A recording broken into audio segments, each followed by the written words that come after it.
Hi, this is John Harcher and welcome to episode 35 of Keep On Grooving. This is part 2 of our look at Jimi Hendrix on film and video.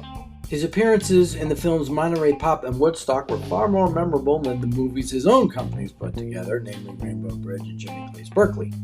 The documentary about him came and went, but it wasn't until the 1980s that a lot of footage still available was finally put to use.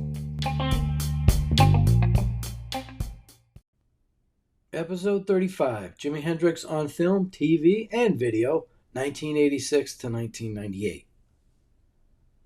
So picking up from last time, the film about Jimi Hendrix was released in 1973 and did okay, but nothing special. A few years later, his friend Alan Douglas took over control of the catalog and began to release new albums like Crash Landing, Midnight Lightning, and the Jimi Hendrix Concerts. There was also a number of live appearances and other things on film and video, but at that point there really wasn't an outlet for them. They'd struck out with doing their own films, and a TV special was out of the question. Only Elvis could get away with that. So they just had to wait until something changed. That change was the advent of the home video recorder. Starting in the late 70s and into the early 80s, the VHS and Beta formats battled it out until VHS won.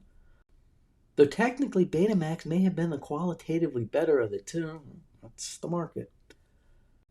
So when that whole industry started out, it didn't immediately occur to everyone that people may be interested in actually owning videos, so they arranged it so that people could rent them and watch it like a night at the movies.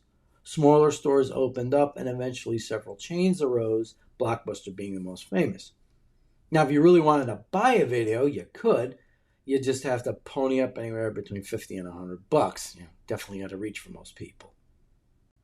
That is until the mid-80s. Eventually, the studios figured out they had actually turned this new format into a profitable venture and not substantially harmed their big screen releases. Movies had both a ready-made audience and a lot of back catalog to exploit, 60 to 70 years worth. But music would also have its place at the table. Between the rise of MTV and cable channels like HBO and Showtime showing full concerts, there needed to be new product for viewing and later for sale. And Jimi Hendrix would be in on it.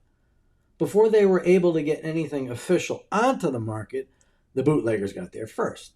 Things like the unreleased Royal Albert Hall film and several of the television appearances were popular on the circuit and showed up in any number of places. The 1973 Jimi Hendrix film was available as a rental in 1984. Then in 1986, Jimmy got two big releases. One was an offshoot of Monterey Pop. The other was advertised as a video EP, whatever that means. In February of that year, Monterey Pop director D.A. Pennebaker made the first of two companion films to the earlier release. Jimmy Plays Monterey played on HBO before hitting the sales shelves a year later. I thought it was even later than that, but everything online says 1987, so I'm going to go with that. It would show every available piece of footage from the set, generally in performance order. I say available footage because, as we've talked about in earlier episodes, Can You See Me was not filmed at all, and they only got half of Purple Haze. So Pennebaker came up with a way to include both songs, one at the beginning and one at the end. The film opens on an empty alleyway. A guy walks by a brick wall and stops. He goes over to paint cans that just so happen to be sitting there, and as the live Can You See Me starts playing, he starts splashing paint randomly all over the wall. Well, maybe not so randomly after all. Soon it begins to take form. It's actually the picture of Jimmy at Woodstock. And the guy is avant-garde street artist Danny Dent. Then towards the end, he splashes some paint making it look like butterflies all over the place in front of him. And wait a minute! That's actually the cover to Crash Landing. Oh, this is a very innovative way to get the song onto the soundtrack with no footage available. Since he was one of the main drivers behind the show, Papa John Phillips does the narrating duties, all off-screen. He starts with an introduction about Jimmy, where he was before the show and how he got there after taking London by storm. To show this, Pennebaker uses footage of Jimmy at the Christmas on Earth Continued show with the band's version of Sgt. Pepper and Wild Thing. Papa John then talks a little bit about what it was like putting the concert together, and then Pennebaker does a montage of what the weekend was like to a soundtrack of Eric Burden and the Animals tribute to the show, appropriately named Monterey. It's introduced by a clip of guitarist Mike Bloomfield, as one critic put it, setting the land speed record for using the word groovy in one sentence. The montage itself includes footage we didn't see in Monterey Pop, including the Byrds, the Grateful Dead, and Brian Jones, all decked out in fur walking through the crowd. Phillips then repeats almost word for word the story Pete Townsend told in the Jimi Hendrix film about Jimmy and Pete not wanting to follow one another. When Jimmy lost the coin flip, he jumped on a chair and said if he had to follow the Who, he'd pull out all the stops. So the set opens with Brian Jones' introduction of the Jimi Hendrix Experience. As Jimmy kicks into Killing Floor, he's only lit from the back with a red filter on. As they move into the main part of the song, the stage lights come up, first on Mitch, then on Noel, then Jimmy. There are two cameras basically focused on Jimmy, one right in front of him, and the other is kind of down towards the left. Until the solo, the main focus of the film is on the front one, with occasional cuts over to Mitch and Noel. Then when the solo starts, it moves down to the bottom camera. Every now and then we get a shot from Noel's camera. There must have been a camera guy over by him. The song ends after a flourish of feedback. How did this sit in the vault for 17 years? But they don't wait. The camera in front now does a trio shot until Jimmy starts Foxy Lady. Then they zoom in on him. During the first verse, we get quick focuses in on all three of the band members before the bottom camera takes most of the rest of the verse. Hey, wait a minute, there's a camera in back too. It's like they picked that up right before the second verse. Most of the second is focused in front, then it goes back to the bottom, and DA must have loved these shots. The one difference in this live version is there's no second string vibrating towards the end. The BBC version is similar to this. After the song ends, Jimmy takes off his feather boa and his jacket, leaving just a shirt and vest, and of course pants. It's not that crazy a show. Jimmy does the intro to Like a Rolling Stone, then we get the song pretty much as it appeared in the Jimi Hendrix film, but with some subtle differences. The main camera for both versions is the bottom left one. In the Jimi Hendrix film, there are occasional cuts to the other two cameras, but for the most part, it's a basic assembly, just getting the bare bones of the song's performance on screen. The Jimmy Plays Monterey version has a lot more cuts to the other cameras to emphasize things. Like when he says, it's Bob Dylan's grandma over there. This version cuts to Noel, whereas the other one stays on Jimmy. We also get a couple shots from the back behind Mitch, so it's an interesting study on film and editing theory there. The same can be said for the next song, Rock Me Baby. He does the intro, and we get a lot of B-roll footage from the audience, including a shot of Janice, and then they go into the song. Again, the version from the Jimi Hendrix film is a pretty basic assembly done from mostly the bottom camera. There's one point where that camera sort of strays away, so there's a cut to the other camera there. There's also a crossfade at one point. Not sure why it wasn't just a cut. Maybe the editor got bored. The Jimmy Plays Monterey edit decides to concentrate on Noel's camera angle for most of the middle of the song. Then towards the end, Noel gets a bunch of shots on his own. One of them, I'm really not sure why. Mitch doesn't get any solo shots of his own in this one. Hey Joe is next, and another one where we can do a comparison of the edits. Again, the Jimi Hendrix one is a basic assembly, while Jimmy Plays Monterey has more involved edits. That is with the exception of the two solos, the one with the teeth in the middle and the one behind the back towards the end. Each get completely unique edits from a different organization of cuts. I guess these sections lent themselves to more creativity. Jimmy Plays Monterey then moves right into When Cries Mary, but remember on stage, they actually went into Can You See Me? I'm not sure if it was ever settled if there were just complete camera malfunctions or everybody ran out of film at the same time. The edit of When Cries Mary is very basic. The first part mostly done from Noel's side. Then in the middle of the second verse, it begins to alternate between that camera and the one down at the bottom right. There's even a wide shot in there. So I'd have to say there was something wrong with the back camera at the least. The one that's behind Mitch, we didn't see anything from that camera. There's also a number of B-roll shots to fill in spaces. It's kind of why I'm guessing there must have been something wrong. Purple Haze was next in the set, but again, there were camera issues with this song. We'll see what footage they were able to get at the end of the film. So now we get to Wild Thing, and we'll be doing our comparison to the one from Monterey Pop. This is the one in the Jimi Hendrix film is truncated, but it actually does have a few unique cuts here and there. I think I pretty much documented them last time. So in this film, we get Jimmy's long, heartfelt thank you to the audience, mostly done from Noel's camera. Then right before the song starts, it goes back to the bottom camera, just like in Monterey Pop. For the second half of the feedback, Jimmy plays Monterey, switches to Noel's camera again. Then when the song starts, it's back to the bottom. There's an occasional long shot from the audience, from the back there. Interesting, Monterey Pop during the verse has Noel doing his little chime in, but the later one stays on Jimmy. I kind of would have kept that just so your eyes and ears kind of match what's going on screen. Then after they're done with the singing, that's when things get interesting. Remember, Monterey Pop was originally intended to air on ABC, so at certain points they needed to soft pedal some of what Jimmy was doing. But for Jimmy Plays Monterey, which is airing on HBO, no such restraint was required. So in Monterey Pop, we get a couple of cuts over to Mitch when Jimmy is doing other things. But in the later version, we see Jimmy going up and humping the amps, and then later on in a long shot, we see him going back and getting the lighter fluid into matches. Along the way, we also get a few more alternate shots from the other cameras. Monterey Pop does cut it a little short right before Jimmy leaves the stage, but that's expected. Everybody else was quick. Move on to the next act. Quick. Now, there's not a lot of footage from Purple Haze. There's one reel from the back behind the audience. It's zoomed in. You can tell the film was running out at one point. See this little purple blob on the screen, which means you're getting near the end of the reel. Purple blob, appropriately enough, during Purple Haze. They put Jimmy's name on screen just as he's playing the song, but then they had to improvise something else for Noel and Mitch since they ran out.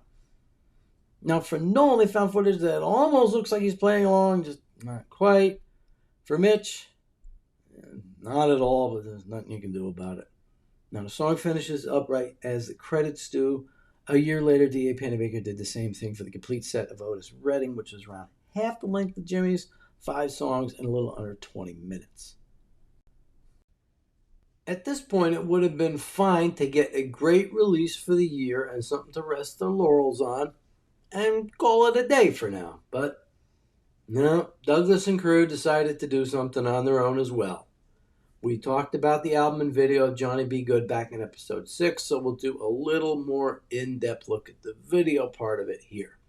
The tape opens up with a promotional video for Are You Experienced made to promote Kiss the Sky in 1984. It was done by Wayne Isham, who was a very popular video director at the time, a lot of videos on MTV. It starts with the feedback opening from Wild Thing. Then there's a lot of stop motion tape and film moving all over the place and into projectors and players. Hey, it was in the early days of videos, people just wanted to see something. The images come from a variety of sources: Monterey, Berkeley, Blackpool, the Dick Cavett appearances, and quite a number from Atlanta, which was unseen by the general public at the time, but not for long.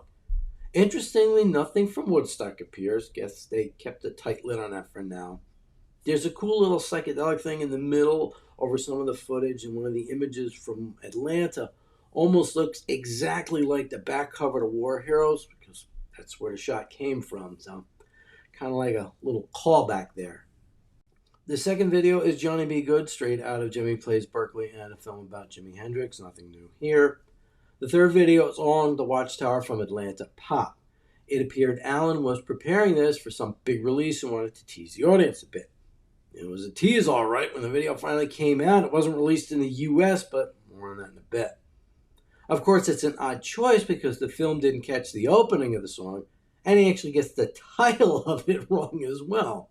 All around the Watchtower. But it was one of his biggest hits, so it's a no-brainer to include it in that sense.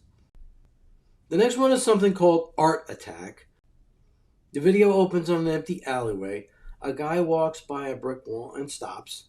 He goes over to paint cans that just so happen to be sitting there, and he starts splashing paint randomly all over the wall. Well, maybe not so randomly after all. Soon it begins to take form. It's a picture of Jimmy at Woodstock. And the guy is avant-garde street artist Danny Dent. Then towards the end, he splashes some paint, making it look like butterflies. And oh wait, that's the cover of Crash Landing. So it's right. Wait a minute. Didn't we just see this? Yes, this is the exact same footage of Denny doing his thing on the wall with some slight differences. When he looks at the wall at the beginning, he sees a montage of Jimmy clips before the paint starts splashing. The soundtrack is also a montage of all different songs: 1983, Hey Joe, Foxy Lady, Purple Haze, Crosstown Traffic, and Fire. It ends with a montage of most of the same footage we just saw in the Are You Experienced video. Maybe it's because I saw this clip first in Jimmy Plays Monterey. I think it works better there with just the one song playing underneath and all these short little clips. It's also timed much better. Dense actions are somewhat in sync with the music in Jimmy Plays Monterey.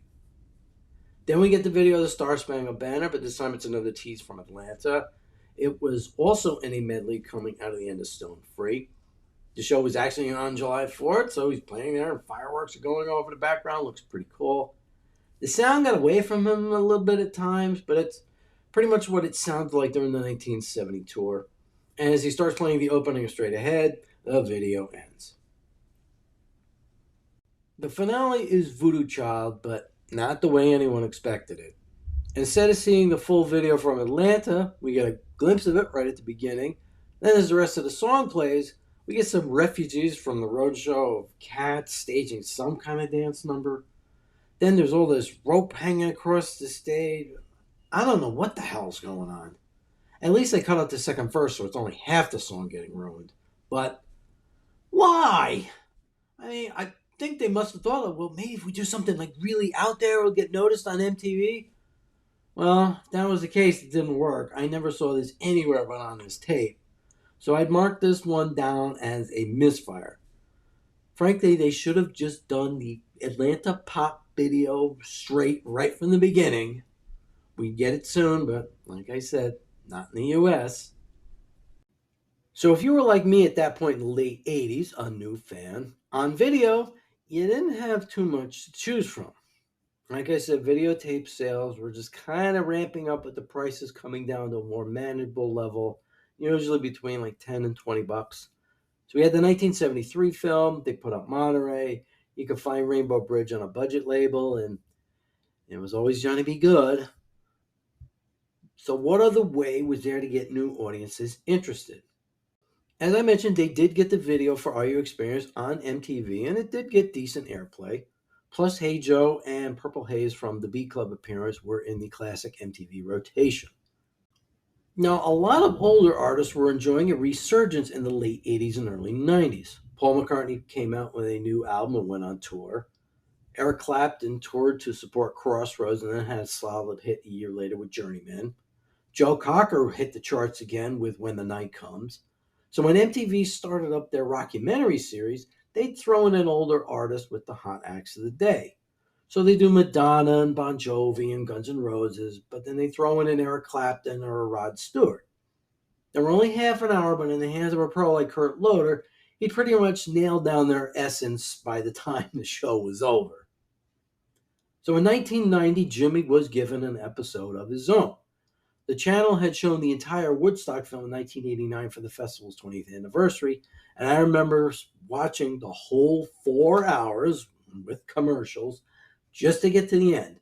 And like I mentioned last episode, the presentation of the Star Spangled Banner in that film was masterful. Michael Wadley, Thelma, and Marty deserved the Oscar nomination for editing, and the film did actually win for Best Documentary. So I was all set for a great little primer like this Rockumentary. They did focus on a few high points. Paul gets to tell his Sgt. Pepper story for the first time for me. First of many times. They do quite a bit on Wild Thing and Monterey, and then onto the Monkees, who are riding a wave of new popularity thanks to the channel. They did a segment on the Lulu Show, which leads into the second commercial. And you get a wide variety of people talking about him. McCartney, Clapton, Jeff Beck, Living Colour, Neil Young, Steve Vai, and in an interesting circumstance, King Crimson opens and closes the show. Robert Fripp talks about meeting Jimmy at the opening of the show, and Adrian Belew is the last artist to talk about what his music meant. And by the way, this was the show that I took a lot of Mitch and Billy quotes that I've been using over the series. This is where I got it from. Okay, now for my lame personal connection to the show. For the better part of 2 decades of this century, I worked in TV sales, and most of it was one salesperson.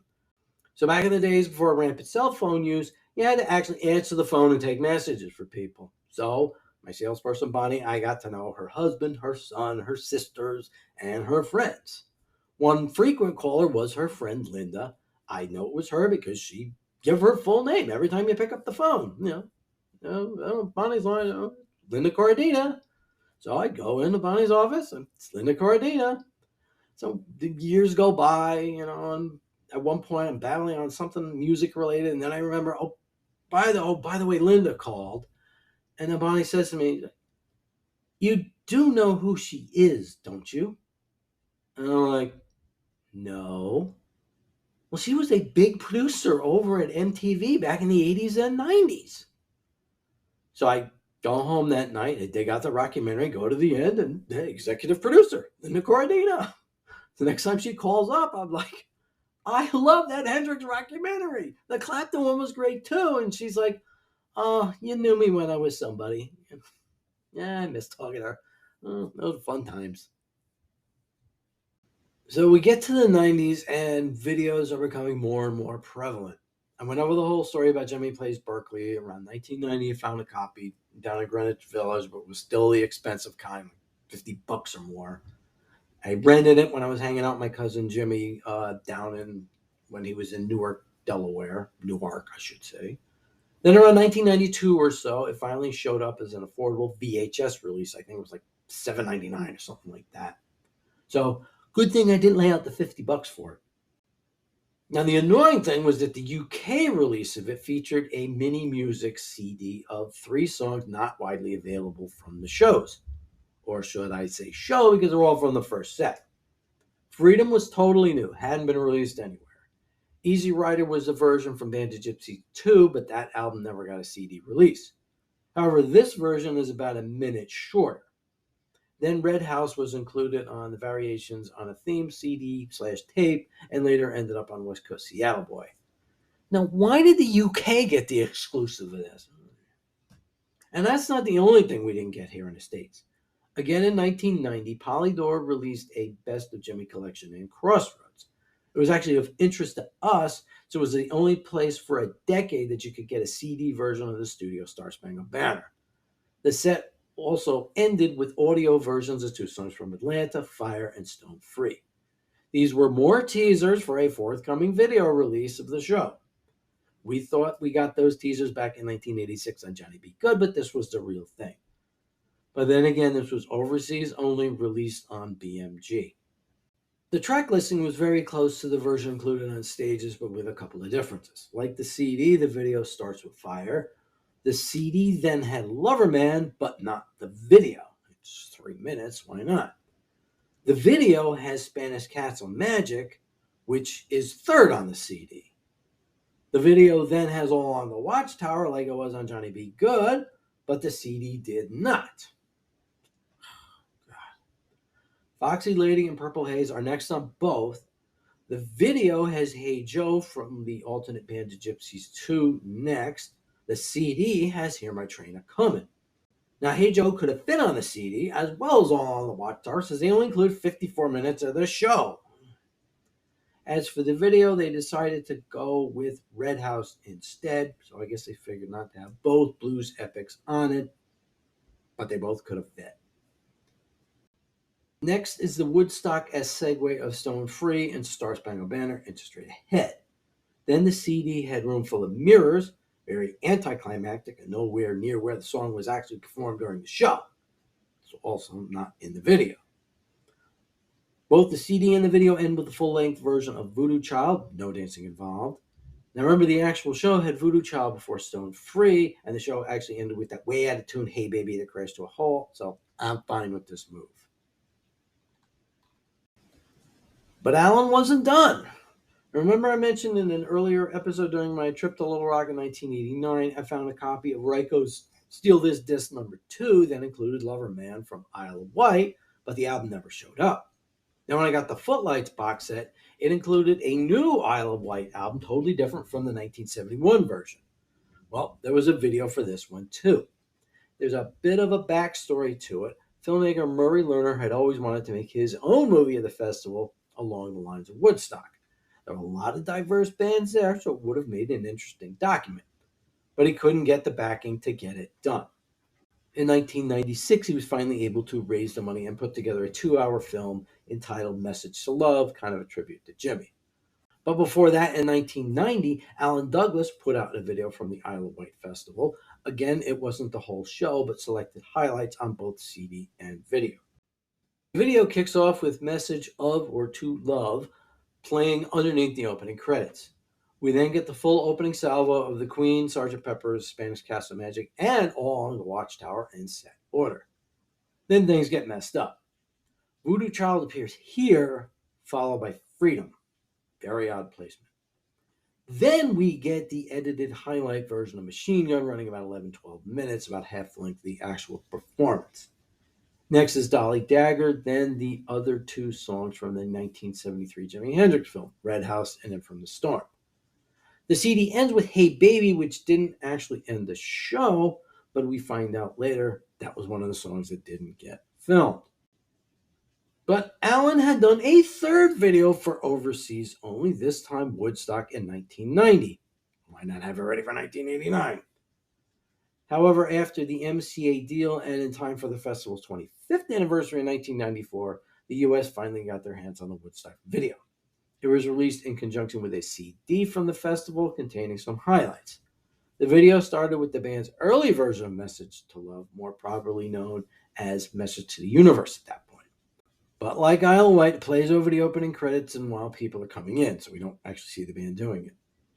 Then we get the intro and the first song, Fire, which wasn't anywhere near the first song in the set. Then Isabella follows, which wasn't anywhere near the second song in the set.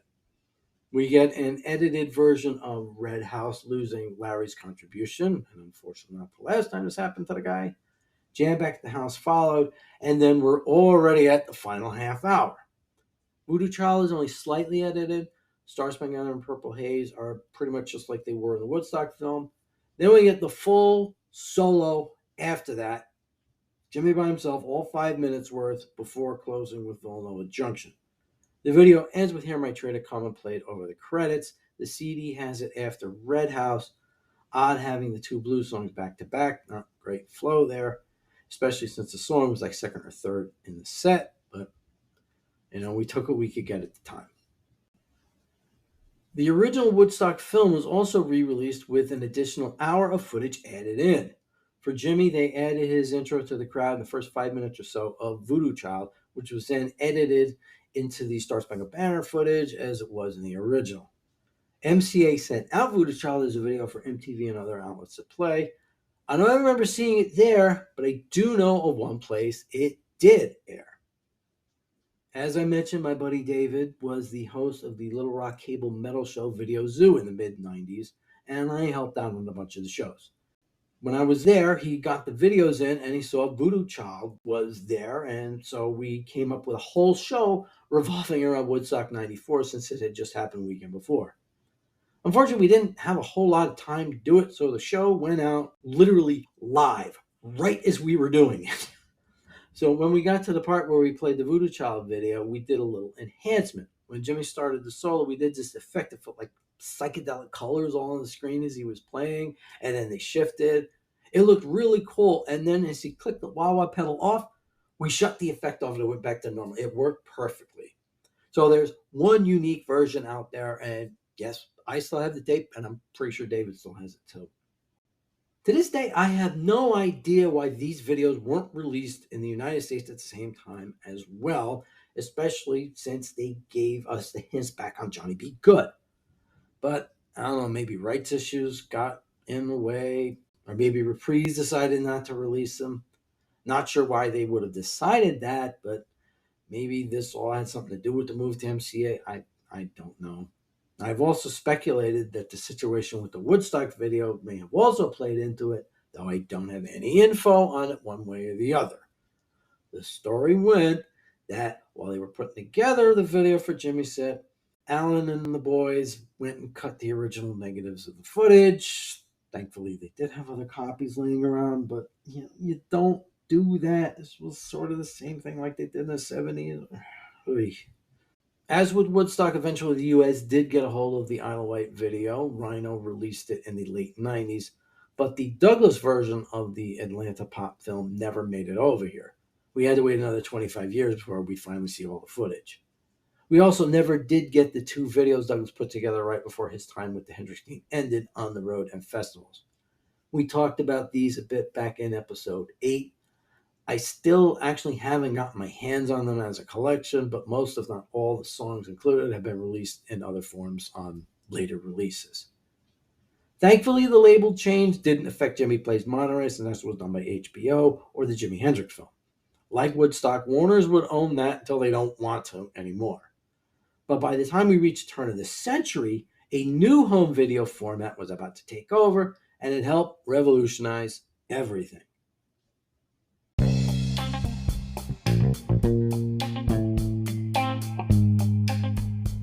Next time, it's the DVD era, and the Jimmy videos start coming from everywhere. A lot of old releases get updated. Then we get yet another new format and Blu-ray, and things get revised again.